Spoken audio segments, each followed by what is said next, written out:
दोस्तों, ये कहानी एक ऐसे वीर योद्धा की है जिसका नाम सुनकर दुश्मन कांपने लगते थे।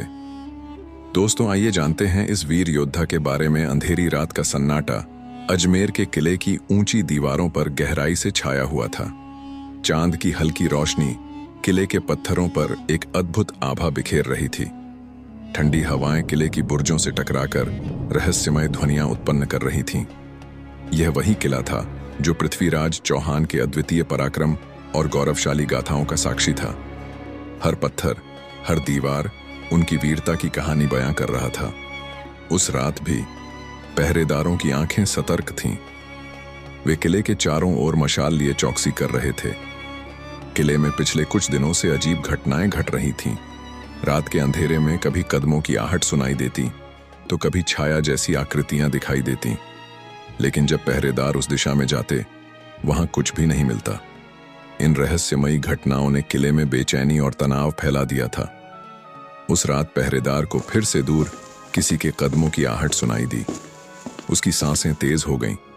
उसने मशाल को ऊंचा किया और चारों ओर देखने की कोशिश की। कौन है वहां?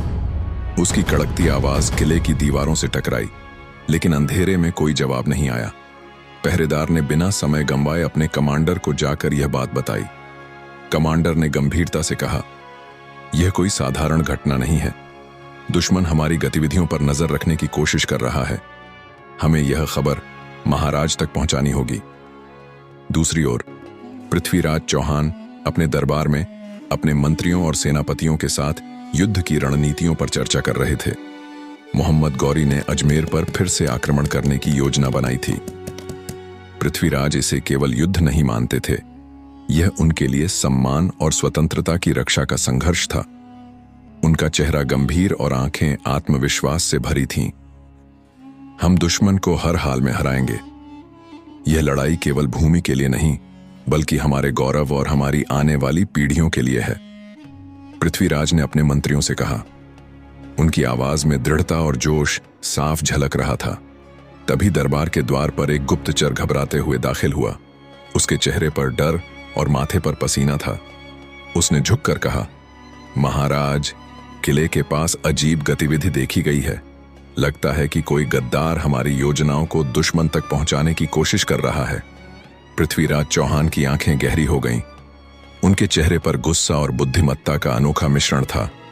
उन्होंने अपनी तलवार के मूठ पर हाथ रखते हुए कहा, इस गद्दार को ढूंढ निकालना होगा।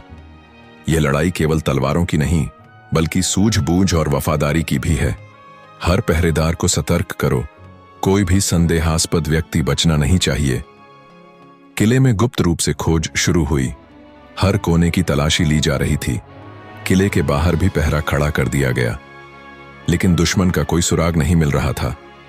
पृथ्वीराज जानते थे कि दुश्मन कमजोर नहीं था, लेकिन उन्हें अपनी सेना और अपनी बुद्धिमत्ता पर पूरा भरोसा था। यह रात केवल एक रहस्य की शुरुआत थी, जो आगे चलकर पृथ्वीराज चौहान की वीरता और रणनीति की एक अद्भुत गाथा बनने वाली थी। दोस्तों, अगर आपको इस कहानी का पार्ट 2 देखना है तो हमें कमेंट में बताएं। ऐसी ही और वीडियो देखने के लिए हमारे चैनल को सब्सक्राइब करें और बेल आइकन दबाना ना भूलें।